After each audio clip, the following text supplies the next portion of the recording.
Okay, I said I was going to try to just spend a minute on why the projections might be wrong. You know, the assumption that health is going to keep growing at this rate is actually based upon almost an assumption of this continual and constant increase in health costs relative to GDP.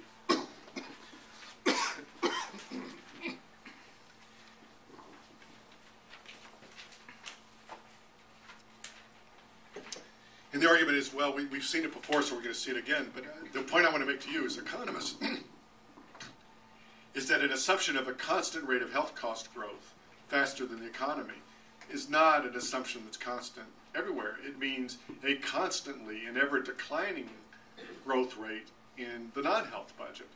And that also means such things as pressure on employees in a lot of firms to actually at some point take negative cash wage increases rather than just keeping them at zero to pay for health.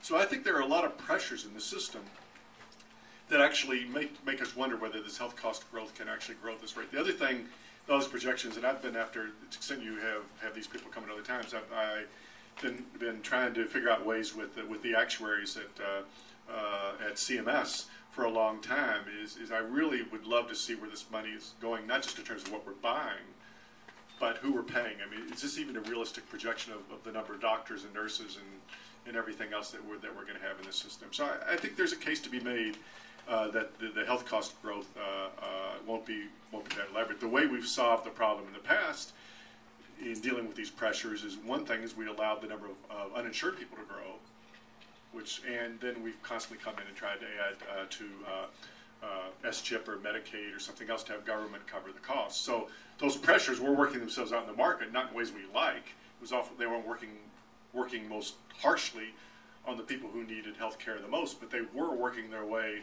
through the market, so then the government comes back in and tries to buy its way out of it. But if government's not buying its way out of it, or maybe not going to be able to in the future, those pressures are going to have to be dealt with. On retirement, this is a little bit technical, and I'm probably, what are we doing on time here? 110. Huh? 110. We're going to 1:30? Okay, so I'll try to be only 5 more minutes, so we can at least have some questions. Is most of the projections on retirement and labor force, and any of you who do this research, I'd love to talk to you, in my view, do not take into account a demand curve. They do things like they take age, sex-specific employment rates, and then they try to project from the past how those individually will rise over time, which dodges the issue of weighting, which dodges the issue of how supply and demand interact. So the theory is on women, for instance, that women, the women here, are basically constantly have this rising. This is actually women 55 plus, but generally speaking, had this rising employment rate throughout the post-war era, even though the men are retiring like mad. This has been over 55. So here's a huge steep decline in their employment rate up until about 10, 15 years ago. But what was happening? The women were entering the labor force, and the baby boomers were entering the labor force. So in some sense, if there was a labor demand, there was a huge supply of workers that were able to meet that demand. If you look at overall employment of adults over 20 plus, the employment rate in the economy actually rose from 1950 to 2000.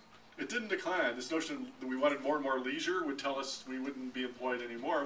We actually were employed more at the end of that period. Yeah, the men were retiring like mad, but the women were coming in and the baby boomers were coming in. And now we're going to a period where people 55 plus are to the first half of the 21st century what I think women were to the last half of the 20th century, the largest underutilized pool of human capital and resources we have. And I think that the demand for work, which comes from our demand for goods and services, is actually going to lead to a lot of pressure to let those people be employed. That doesn't mean we don't need to adjust public and private policies to make it happen, but I'm actually optimistic that's going to be wrong. And I'm actually looking through some of the Social Security actuaries' projections on that, and actually I'm showing that their past projections are already starting to prove wrong in terms of they've already been updating the projections to have increased labor force supply, as you can also see by this 55 plus. By the way, this doesn't have the recession in here, so that's obviously a major complication, but I don't have the recession in there.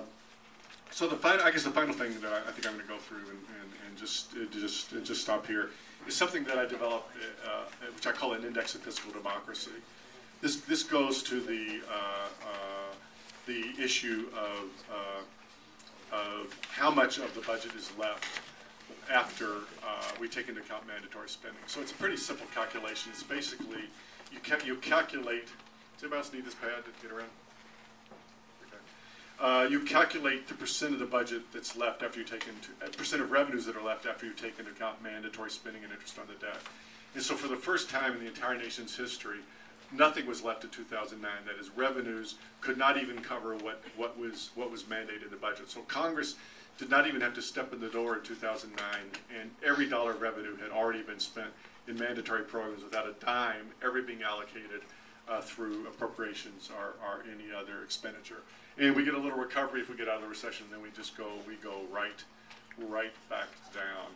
So the point I'm trying to make here is a repeat of the one I made in the first place, is when you have that much of mandatory spending set in the budget, it creates all sorts of problems far beyond the economy. It creates all sorts of political problems. To do anything new, you have to rescind or renege on some promise in the past. You can no longer count on economic growth to provide you that slack or the give. There is no give in this budget. It would be, by analogy, equivalent to a corporation projecting they were going to have revenue growth of,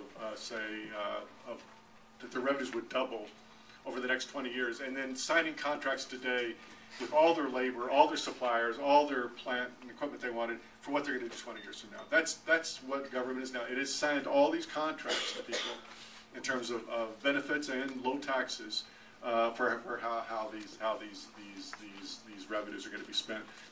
Admittedly, Supreme Court says you can renege on these contracts, but that's just, to me, a crazy political way to operate. I'd argue with you that despite what Bob said may be the second of three fairly pessimistic talks, I think, like all crises, this is actually, I'm going to repeat, this provides opportunity. You know, a lot of good things are happening to us. We just have to figure out how to create a budget that converts those good things happening to us, that better health, that better retirement, into a budget that makes sense. And I'll dodge the question of when it's going to happen, because you know, the old saw about it is, a good economist, you always give date and number, but you never give both. So.